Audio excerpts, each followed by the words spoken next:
Welcome everyone to this month's seminar on spirituality and health here at Duke University. We have today a topic that Teresa Ushak is going to present to us: laughter, benefits to mind, body, and spirit.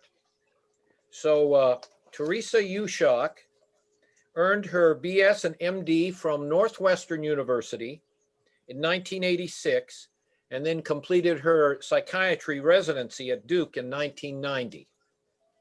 She graduated as an academic associate in psychoanalysis from the Psychoanalytic Institute of the Carolinas in 2012. She's worked throughout most of her career at the Durham VA Medical Center as director of the Mental Health Clinic and co-leader of a stress management and beyond group, which included a module on humor. Currently, a medical instructor at Duke Department of Psychiatry and Behavioral Sciences, she mentors residents. She serves as president of the C.G. Jung Society of the Triangle area of North Carolina. Nationally, she has presented papers at the APA panels on literature and psychiatry, an IPS Spirituality and Psychiatry Caucus Workshop, and ASCSI on Science of Joy and other topics. She learned comedy from her parents, stand-up comedian Rod Bates and TV writer Danny Simon. So I will now turn the presentation over to Terry, and Terry, take it away. Thank you, Harold. I got to start with a story about hanging out with octogenarians. My dad took my Aunt Alice and Uncle Phil and Uncle Wasley to a comedy club in Wildwood, New Jersey on a Sunday afternoon. Now, the bouncer could just see us coming down the street, and he was shaking his head and said, "You're not coming in here now, are you?" And my dad's like, "Isn't there a show?" "Well, yeah, there's a show, but is it any good?" "Well, no, it's kind of dirty." And my dad said, "You see this white hair? You think there are any words I haven't learned at this age?" And the bouncer said, "There may be, sir." And my dad said, "Well, then let me in. I need an education." Well, the bouncer was distressed, and my aunt comes up and she buttons her cardigan with the pearl buttons and says, "What's the problem? What's the problem?" Because he doesn't want to listen. It's a little dirty. And she said, "That's okay, sir. We've been to church." He's like, "Lady." And he's like, "We had communion too," he says. So he goes and gets the manager, and the manager says, "Listen, we'll let you in, but if you don't like the show and walk out, no refunds." So we go in, sit down, curtain goes up, and oh my gosh, it was really filthy. And my aunt is a little bit deaf, and she's like, "What did he say? What did he say?" I'm like, "Later, Teta." And I have to tell you, I learned some new words that day. So the purpose of this story is that it's anecdotal evidence that there may be a connection between spirituality and humor. There might be some benefit for longevity with all of these laughing 80-year-olds. But this is Duke. So today we're going to look at the research evidence for benefits to our biology, psychology, social, and spiritual lives with laughter.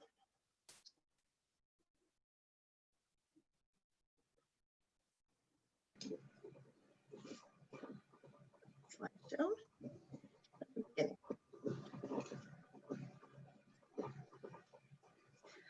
Disclosure statement: I have no conflicts of interest. I don't even have laughing stock.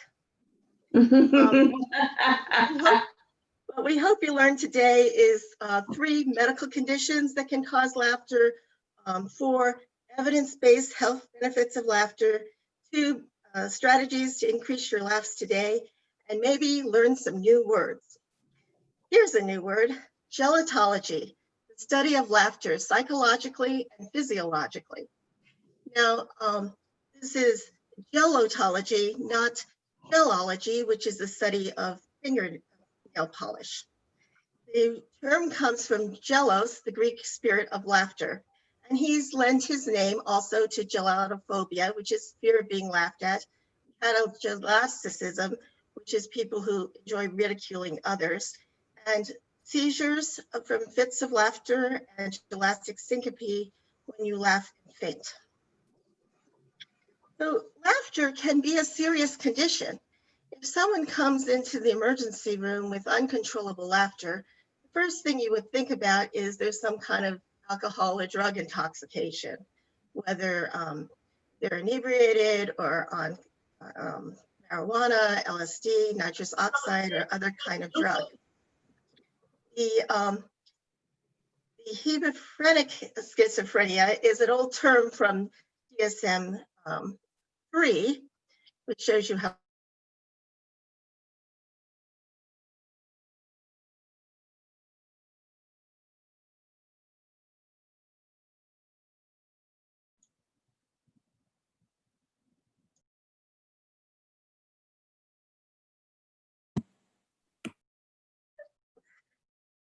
you couldn't hear me at all?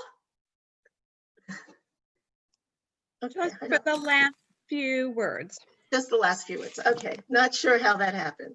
Sorry about that. That was me. Oh, okay, you muted everyone, including me. Okay. Yes, I did, unfortunately. All right. Well, medical conditions for pathological laughter could be something with the brain, like stroke, Lou Gehrig's disease, multiple sclerosis, traumatic brain injury, Alzheimer's, Parkinson's disease, or progressive supranuclear palsy. There's also a tumor of the hypothalamus that can present with laughter and require surgery, the hypothalamic hamartoma. Engelmann syndrome is a genetic development delay, and these children have difficulty walking. They don't talk very much, but they smile a lot and laugh a lot. And then the rare conditions of Kuru and manganese poisoning and psychogenic seizures.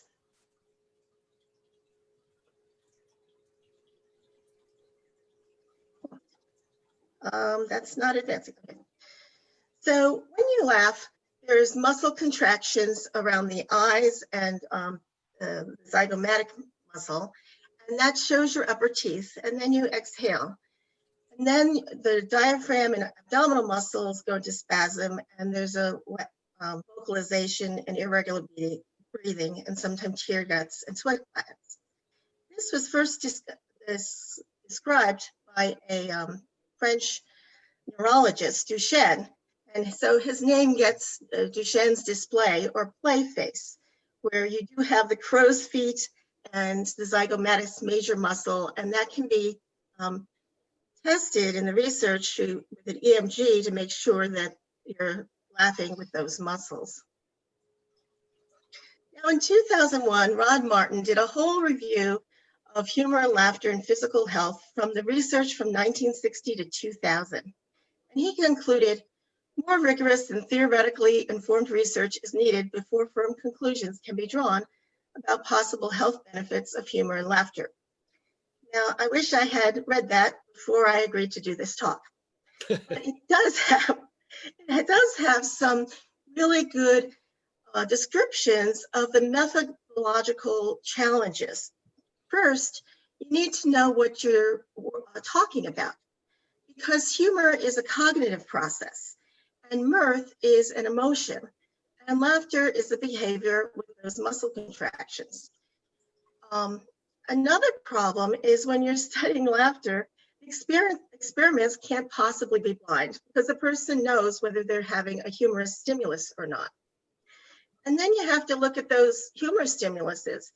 Is this something the person would really find funny or not? Can you allow the person to make their own choices of what they're going to be presented with?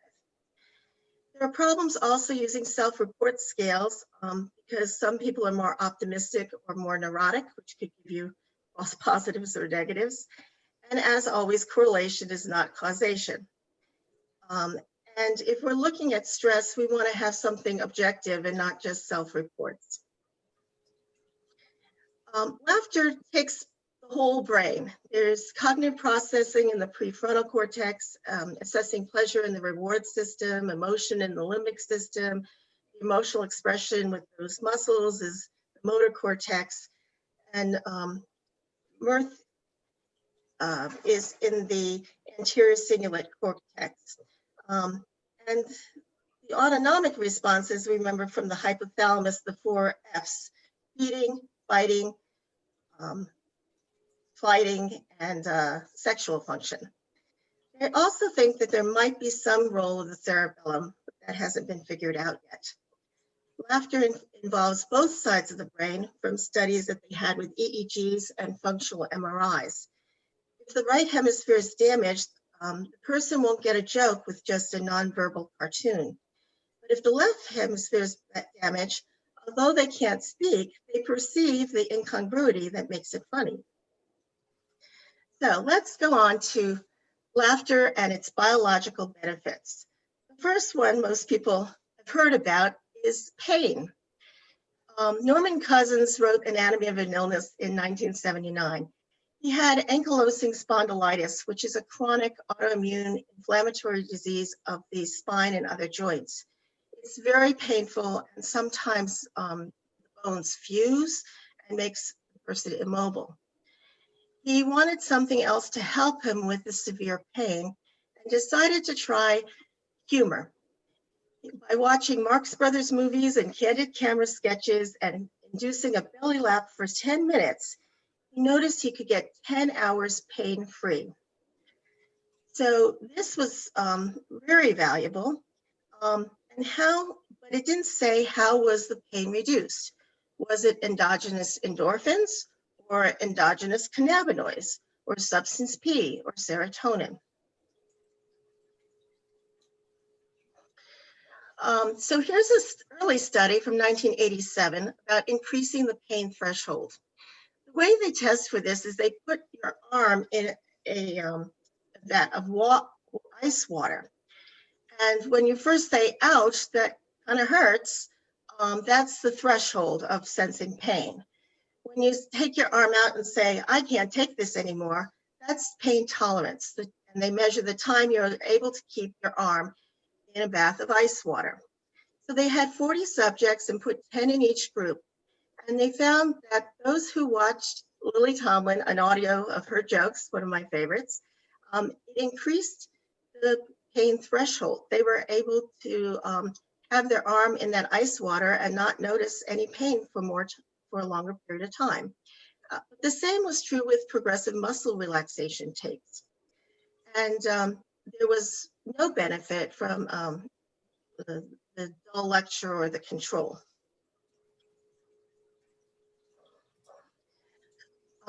Let's fast forward to 30 years later, 2017, and we have PET scans to look at this now. And there's a new opiate receptor ligand, carfentanil, which they can actually quantify how much and where the opiate is being released. So they had their subjects, 12 healthy men, sit in an empty room for 30 minutes, and then they did a PET scan for baseline. And then they watched the comedy clips, and 30 minutes after the comedy clips, they repeated the PET scan. And they found that with humor, there was more endorphin release from the thalamus, caudate nucleus, and anterior insula. And they also noted that the comedy clips increased the pain threshold. So this took the other study much further and proved that, yes, it is endogenous. Pain management from laughter is done by endogenous opiates. Second, the laughter can boost the immune system. And the bottom three here in bold are significant. It decreases the serum cortisol, which is a stress hormone from the cortex of the adrenal gland. It decreases the growth hormone and the dopamine metabolite that's found in the serum.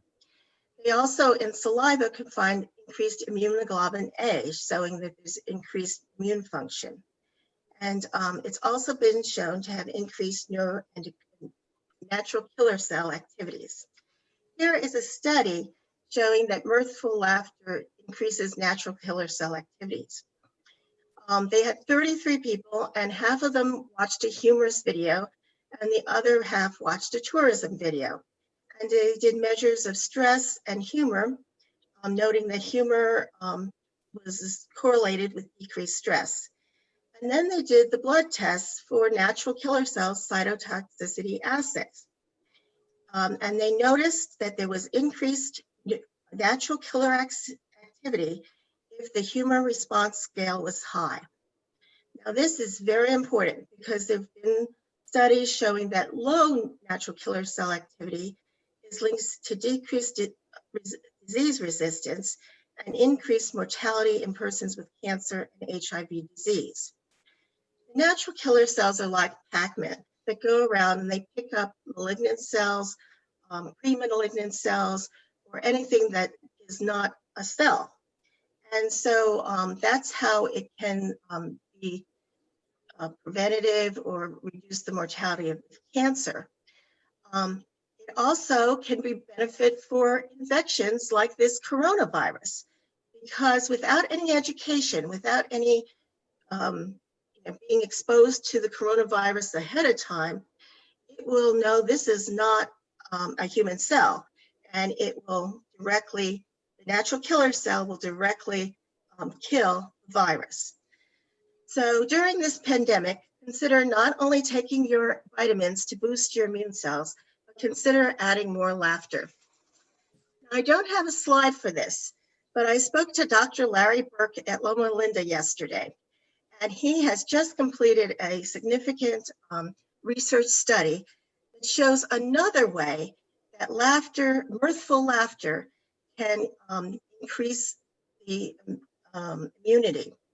And it's not only from natural killer cells, but by gamma frequency of your brain waves. He studied this with EEG. So briefly, his study had half the participants watched Americans' Great Funniest Home Videos, and the other half got to watch the beginning of Saving Private Ryan. The ones with the humor had increased gamma frequencies, brainwaves, as measured on EEGs. Now, this is really important because it increases immune function. And increased gamma also is associated with hyperplasticity of the brain. Thereby, laughter, through increasing gamma frequencies, improves both cognition and memory. We'll talk about this later as well. But this is fresh research from the lab, and it's very exciting. Both natural killer cells and gamma frequencies, laughter increases our immune system. Laughter also reduces the stress response. You can measure that through reduced levels of cortisol, growth hormone, dopamine catabolites, and you can check urine for reduced epinephrine and norepinephrine, which is kind of stress hormones like adrenaline. They notice muscles relax, you're stimulating the dopamine reward centers, and the endothelial cells on the blood vessels are modulated by new opiate receptors. So the endogenous opiates release nitrous oxide, and there's vasodilation. All the blood vessels dilate. So here's a study from 2007. They took 48 diabetic patients who all had heart attacks, and they divided it into two matched groups. Now, everybody got the standard of care of cardiac rehab, but half of them were told 30 minutes a day, just select something that will make you laugh, whether you read it or watch your favorite sitcom, 30 minutes of laughter, humor per day.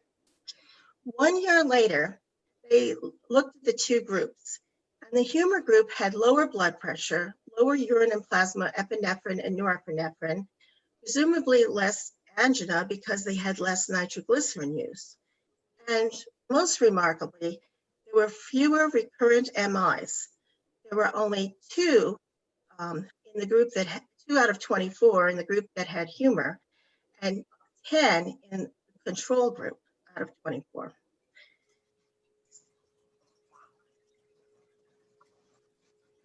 Does humor make you live longer? Well, this is a great study from Norway. It has a large N, which means there were 53,556 Norwegian participants. And they took a questionnaire at baseline for cognitive, social, and affective aspects of their sense of humor. They followed up with them 15 years later, and they used a very clear endpoint. How many of these people had died from heart disease, infection, cancer, and chronic obstructive pulmonary disease? And they found that the women with a high cognitive humor correlated with 43% less risk of all deaths, particularly 73% lower risk from heart disease and 83% lower risk from infection. Now the men, not so much. Men with high cognitive humor had 74% lower risk of death from infection, but no difference with the heart disease. So that shows a good correlation with decreased risk of death and possibly longevity from humor. Maybe it's true. He who laughs lasts. We'll go on to the social benefits of laughter. Laughter is a desirable trait. Robert Povine researched this by looking at over 3,000 personal ads and found that 13% of women were looking for someone who would make them laugh, and 4.9% of men were seeking women that had a sense of humor. Laughter is also sociable.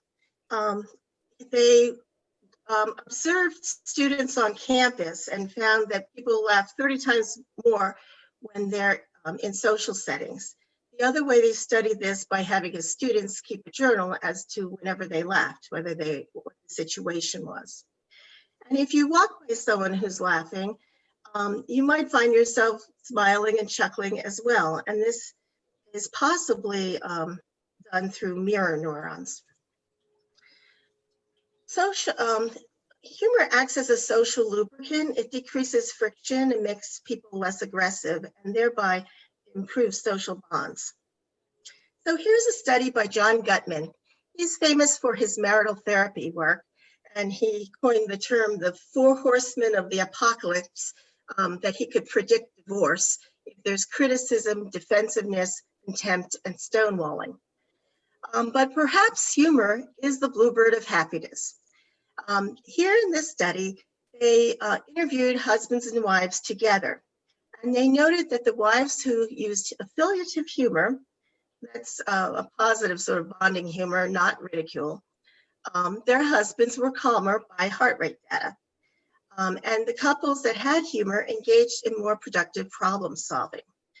They interviewed them 6 years later and found that they continued to have a greater marital satisfaction and fewer divorces. Here's another study. If you saw the movie When Harry Met Sally, at the very end, they have a whole group of couples that are being interviewed with how they first met. And this is the study that was doing it. They had 71 heterosexual couples and video recorded them about how they met. Then the researchers coded how many times there was laughter, and another judge determined if there was overlapping laughter. And they found that shared laughter is correlated with relationship well-being, especially closeness and perceived support. And that's recorded from the different scales and questionnaires they gave them. But again, shared laughter has better relationships and perceived closeness and support. So in summary, laughter enhances social interactions. It may start more positive social relationships, develop and maintain them. It also helps to console and support one another. There's more collective agency in terms of working together when there's shared laughter. And it can influence others' emotions so that it's a smoother interaction with less hostility. Shared laughter is correlated with relationship well-being. And Victor Borger said, laughter is the shortest distance between two people. What about the animals? Well, Charles Darwin wrote a book in 1872 about the expression of emotions in man and animals. And chapter 8 is about joy and other positive emotions. And he's considered laughter in the apes to be an expression of mere joy and happiness. And then he made this comment: the anthropoid apes, as we have seen likewise, utter a reiterated sound corresponding to our laughter when they are tickled, especially under their armpits. Now, I wondered if Darwin himself was tickling the ape's armpits. Fast forward 49 years later, and we're tickling rats. And you can Google this and see a YouTube of rats being tickled and see how much they love it. They will follow the hand around and say, tickle me some more, tickle me some more. And they will run a maze to get the reward of tickling. Their laughter during social play is at 50 kilohertz. Now, thinking about laughter as having endogenous opiates, they gave naloxone to block the opiates, and it resulted in a decrease in the rats' play. So I bet some of you are Googling that now, rats being tickled. And primate studies. Primates have their play face, and they also have vocalizations that sounds like laughter. When they taught chimps and gorillas sign language, they realized that they made jokes, and they used their play face when they were making those jokes. For instance, Coco was given a kitten who had no tail, and he used sign language to name her All Ball. And then he, once when he was feeling good about himself, put a sign for a sash across his chest, which means I'm the queen. When Robin Williams came to, Coco became a celebrity and got to meet a lot of celebrities. So when Robin Williams came to visit him, he tickled him. And that's another wonderful YouTube to look at. And when Fred Rogers visited, he tried to take off his tennis shoes. Now, dogs laugh, but not hyenas. Hyenas, their giggle occurs in situations of frustration and irritation. But when I was playing with my dog, Cody, he would start panting, and I thought, oh my gosh, he's getting, COPD or something. I was worried about him. But I learned later that panting is actually a sign of when dogs are playing. It's their form of laughter. It's just not vocalized as much. We've studied chimpanzees in the natural settings and looked at how they play together. And they did an acoustic assessment and found that there were two different types of laughter structure. There's one that's for a spontaneous laugh, and there's another laugh that's elicited by another chimpanzee. And the belief was that the laughter that occurred during play was prolonging the positive interaction. It was affiliative and cooperative, and it's like, oh, let's play some more. So it wasn't vicious fighting. It was like, oh, we're just playing. So what are the evolutionary advantages of laughter? It can enhance mate selection, expand your social group, release endorphins, and have a social call to say, let's keep playing. Laughter and psychological well-being. Is laughter a defense or a deliverance? Do you know any psychological jokes? I'm afraid not. So, Sigmund Freud, he wrote one book and two essays about humor. And his contribution is that the unconscious plays an important part in the joke. Also, when you make a Freudian slip, a mistake, it's that can sometimes be quite funny. You know what a Freudian slip is when you say one thing and you mean your mother. I once was giving a lecture on narcissism, and I said reputation compulsion instead of repetition compulsion. although reputation compulsion kind of fits. And then there's typically the man placing an order in the diner with a pretty waitress. And he says, please bring me some bread and butter instead of bread and butter. So these are Freudian slips, which have their own sense of humor. Humor also has a way that it deals with reality. It recognizes it, but it doesn't surrender or resign to it. It has a little rebellion. And also there's an aspect where the superego is consoling and protecting the ego, saying, look, the world's not that dangerous. We can laugh about it. We can jest. Jokes express forbidden thoughts. They deal with inhibitions against our natural aggressions of sex or aggression, or something that might be forbidden, like cynicism in some cultures.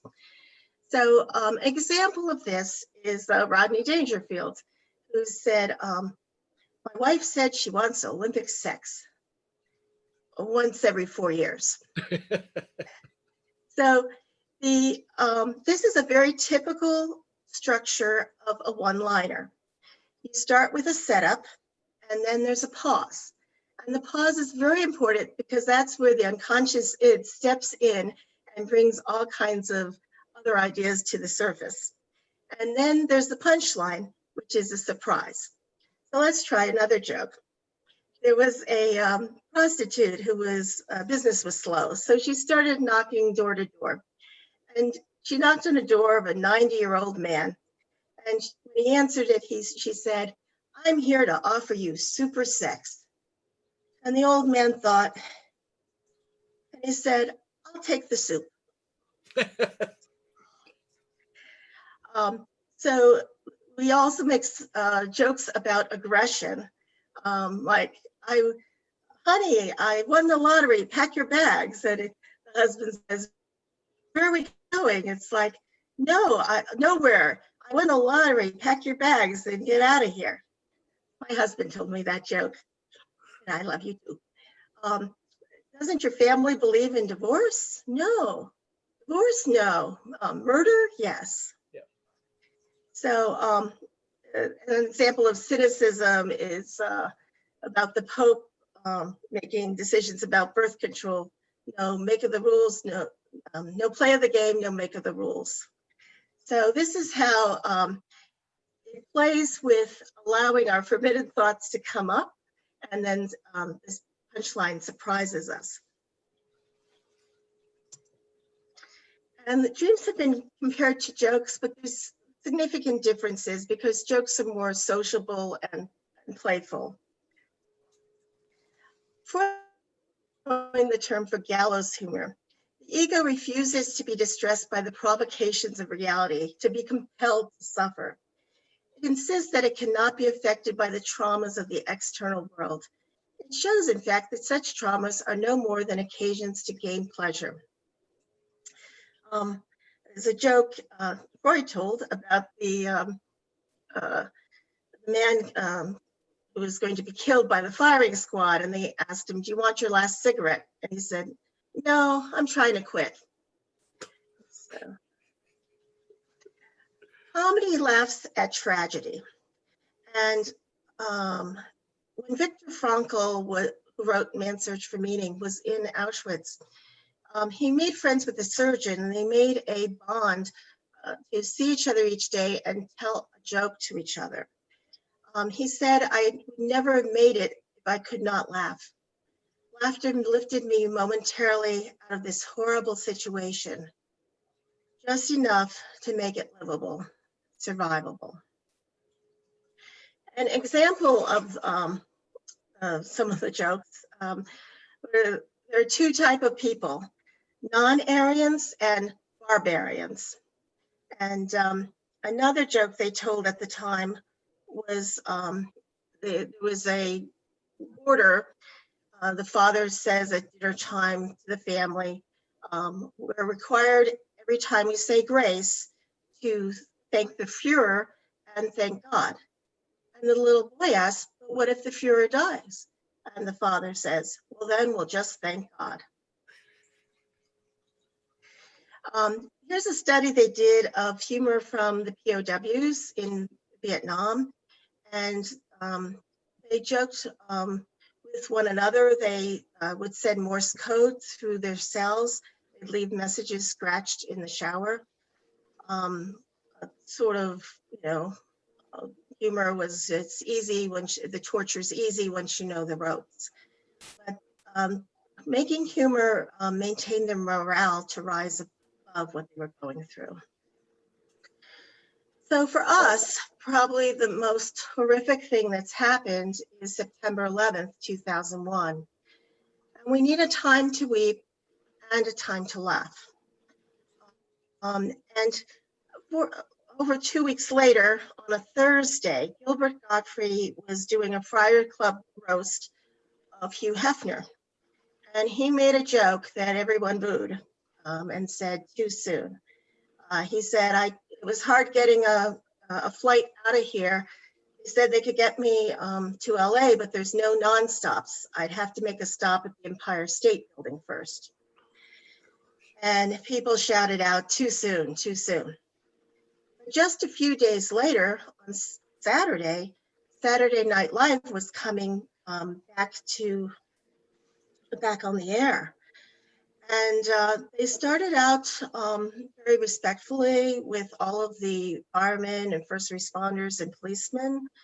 And then they had Paul Simon alone sing The Boxer, and the fighter still remains. And the question is, would the comic still remain?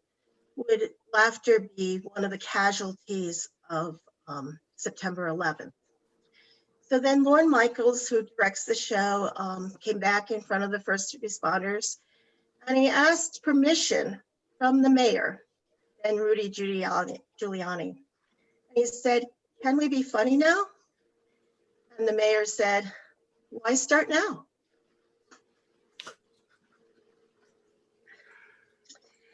Barbara Fredrickson in Chapel Hill, UNC, in 2001 had already done a lot of ego resiliency scales and eroticism, extroversion, openness scales, and satisfaction with life scales on some college students. And she did this in the spring. And so when September 11th happened, she looked up these students and found 47 of them to reevaluate after the crisis. And she found that the resilient people in the crisis were buffered against depression by positive emotions. And resilient people thrive through these positive emotions. Her theories about this, again, noting that stress response is reduced. But when you have positive emotions, including mirthful laughter, you can broaden your attention and you think more widely and have a wider behavioral repertoires. And so people tend to be more resourceful and they broaden their options and build upon them. And there's an upward spiral of emotional well-being. She's written a book on positivity. So in summary, the psychological benefits of laughter are the observing ego helps you rise above the tragedy. You develop resilience and coping strategies to protect the ego. You overcome inhibitions and you increase positive emotions. Now on to laughter and spirituality. There are no experimental research on this yet, but there are laughter in various different religions. The Egyptians had a god of laughter who had a goose on top of his head. Jellos in the Greeks had the first joke book, and the Native Americans have sacred clowns that participate in their dances. So you see uses of humor in all of the religions in their spiritual teachings. Spiritual folly. So there's a story about Lakshmi in Hinduism, and she's lovingly massaging her husband's feet. And he's a god, so he's floating on this river, and there's 100 cobras around him, and each of them have a diamond on their forehead. And she sees her own reflection, but she mistakes it for another woman. And she starts getting angry and thinking, how can he be like this when I'm so good to him? And she goes on and on and on and that until she realized, no, that's me. And she started laughing. And they say, may Lakshmi's ensuing laughter provide you aid, which means we should all be able to laugh at our mistakes and recognize our projections. There's laughter at impossibility, such as Sarah laughed when she was very old and God said, you're going to have a son. And that was impossible, but God made it possible. There's laughter at comedy of life itself. Woody Allen likes to say, if God is all good and he's all powerful, then if he exists, he's really an underachiever. Death is just around the corner, and we like laughing at death because it takes away this existential angst. Everyone, as Rumi said, everyone is so afraid of death, but the real Sufis just laugh. Nothing tyrannizes their hearts. What strikes the oyster shell does not damage the pearl. And we laugh at illusions. I laugh when I think the fish in the ocean is thirsty. You don't grasp the fact that what is most alive is inside your own house. So if people are looking for peace or love or beauty, they need to look inside. Is laughter a path or the destination? Well, there's two sides to this. Richard Niebuhr wrote a beautiful essay, Humor and Faith. And he said humor is a prelude to faith, and laughter is the beginning of prayer. But he went on to say that when you encounter the holy and the divine, that is a moment, a solemn moment of great awe. On the other hand, at the very end of Autobiography of a Yogi, Yogananda wrote a poem called Samadhi, which means a transcendent state of oneness and eternity. And this is how he ended that poem. Eternity and I, one united ray, a tiny bubble of laughter, I am become the sea of mirth itself.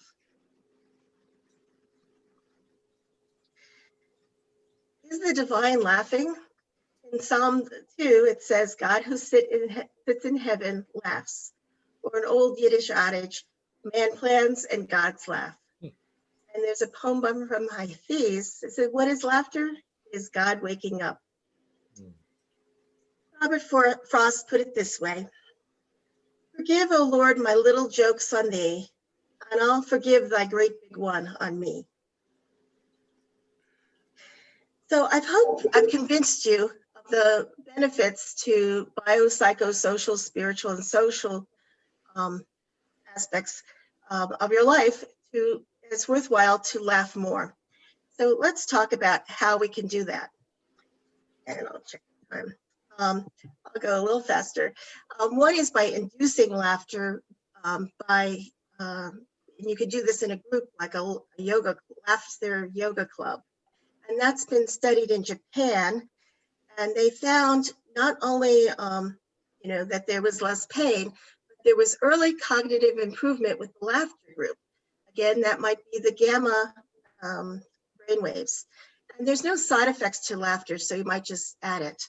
Patch Adams came to the Duke's first Mind, Body, Spirit conference, and he takes people clowning to hospitals and orphanages. And medical clowns have been introduced in pediatrics, dialysis, cancer clinics, palliative care, and nursing homes. There's a study of clown care reducing the pain in children with cerebral palsy when they were going to get botulinum toxin injections, which is very painful. And the children who had the clown care, they pointed on a visual scale of faces, and they showed that they had less pain than the ones with standard of care. and that they continue to have less pain in subsequent injections, even though the clown wasn't there. Here's a new word, colorophobia, the fear of clowns, and it's from Haifa, which has a university where you can get a degree in medical clowning. They found from over 1,000 hospitalized children that about 1.2% of people are afraid of clowns. So don't assume that that's a neutral thing to introduce. There's recommendations of how to sit and talk and listen to people to bring out their own humor. But that can also be a dangerous thing in terms of timing and being funny and not hostile. It has to be well timed and really understand the person. This is a DVD of some stand-up comedians helping Persian Gulf War veterans learn to use humor. And this particular one on the cover had an IED explode in his face, and as soon as he walks on stage, it's obvious that he's had a lot of facial surgery. But he looks this way and he looks that way, and his opening line is, "You should have seen the other guy." When I did the stress management and beyond group at the Durham VA, we had modules of different evidence-based things to improve mood, and humor was one of them. But I also, and we would give people the homework to bring a joke to share. But I learned a lot of people are humor deprived. They didn't know a joke, they didn't know anyone who told a joke, and they didn't know where to find a joke. But they were resourceful through the internet and through the library, and did bring a joke and share it and learn from each other's jokes, and also share what other movies and comedians or sitcoms help each other laugh out loud. So in summary of how to add more laughs per day, you could do it biologically with tickling, laugh yoga face-to-face, or psychologically learning to laugh at yourself and finding more playful situations. Socially, what I've added to what I've already said is giggling with children, because at age 5, they laugh 8 times an hour. So if you're with children, you're going to laugh more. And spiritually, there's books by rabbis, and Rumi is a Sufi poet who's very funny, minister, or Hafiz, I Heard God Laughing, is very funny poems. So there were studies of inducing laughter, like the yoga laughter, versus stimulating it with humor. And they found that simulated laughter had a more positive effect for depression and anxiety. And both of them reduced perceived stress and reduced cortisol levels. And his recommendation for this whole area of research is we need more randomized controlled trials, increase the sample size, and find if there's a standardized form of laughter therapy that can be prescribed, and what would be the dosage of laughter to have the most beneficial effects. So in conclusion, laughter helps us physically by reducing pain, boosting our immune system through natural killer cells and those gamma brain waves, decreasing our stress response, and possibly living longer. Psychologically, it helps us cope, enhances our observing ego, overcomes inhibitions, and creates positive emotions. It promotes, enhances, and maintains social interactions, and it helps us spiritually with our own faults, fears, and illusions, and creates an opening for the divine. We're all here for a spell, so let's get all the laughs we can. So, all right, I'm going to. Thank you so much. Thank you so much, Terry. Let's now open it up for any questions in the next 5 to 10 minutes that anyone has. Just go ahead and unmute yourself and then ask your question. By the way, Terry's a PDF of Terry's PowerPoint slides will be available on our website, as well as a recording of this lecture. So go ahead, if you have any questions, unmute yourself and ask.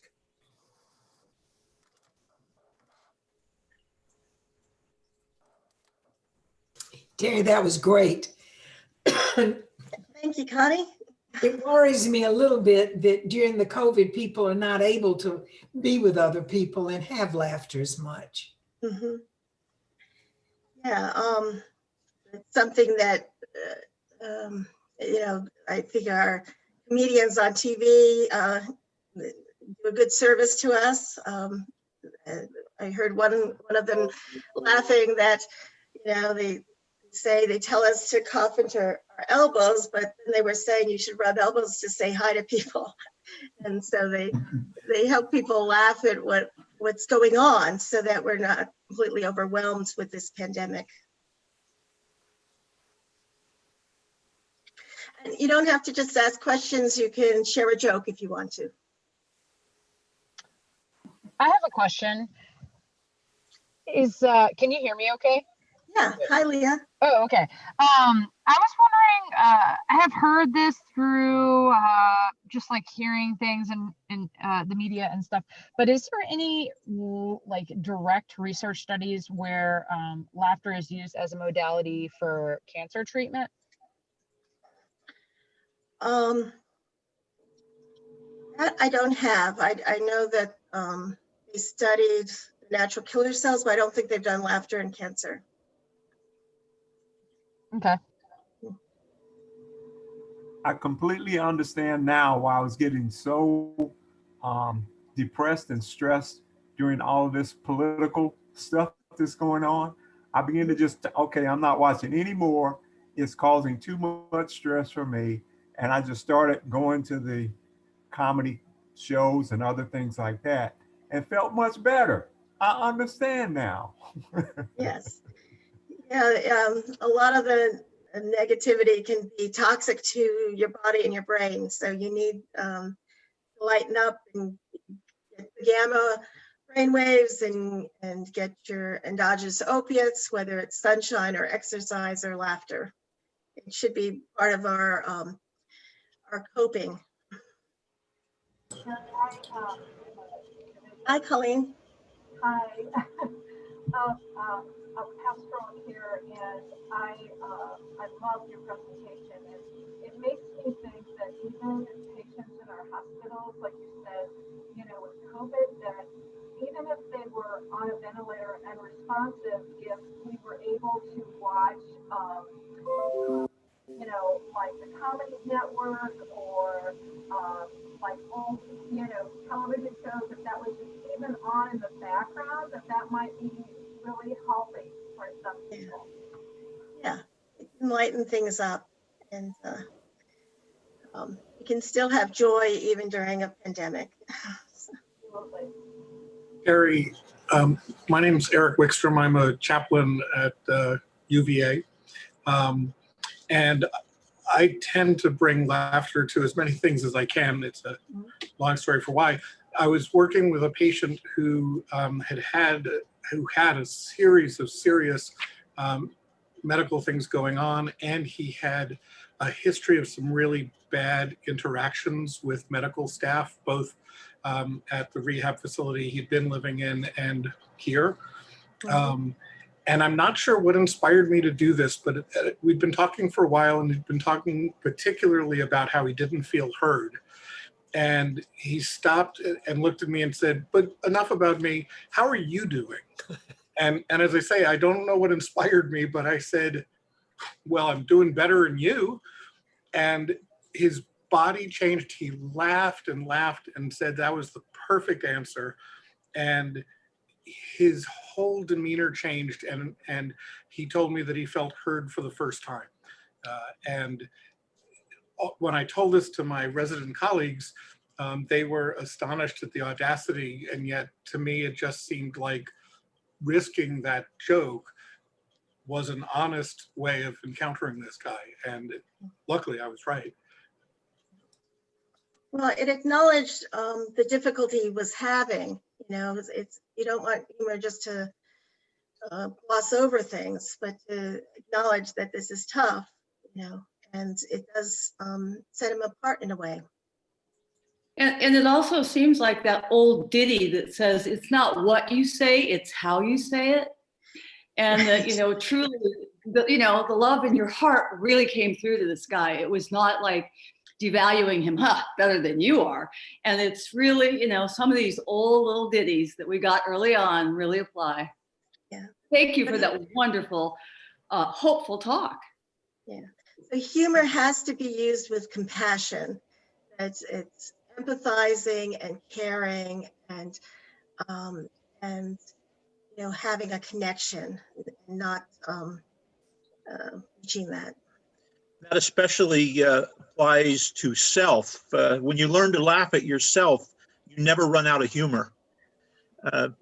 In my family, we have always used humor to deal with death.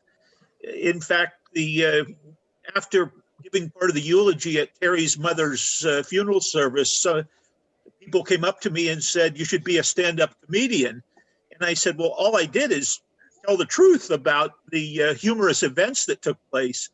And the same way with my mother's death, the pastor was in stitches behind me as I'm giving the talk. I have found that it's always the best way to deal with a tough situation is with humor. So grief acknowledges both our tears and our joys and our laughter. It's sometimes surprising that people find time to laugh when they're terminally ill and find time to laugh with memories during funerals. When my father was, we were taking him to the hospital, he was just short of 90 and he was sure he was dying. He was in extreme pain and he was in hospice. And he turned to my mother and said, "Mom, I may not be home again. You know, those nurses at the hospital are really cute." That was his way of facing death. Thank you, Terry, once again for just a phenomenal presentation, and thank everyone for participating in it. And we'll close out today, but everybody, God bless. And Thank you. A big laugh for Terry. Amen. Amen. Bye-bye.